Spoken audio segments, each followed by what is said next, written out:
আমার বাবার কাছে মাছ আনতে গেছে।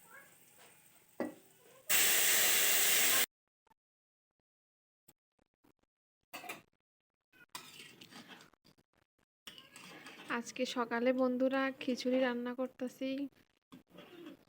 যে ঠান্ডা পড়ছে, গরম গরম খিচুড়ি।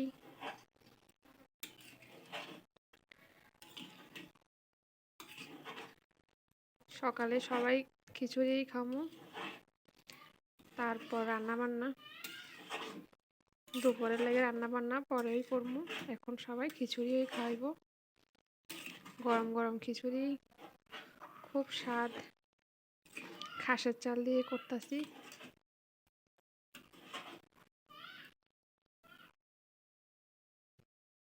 ধনেপাতা কুচি দিয়ে দিলাম।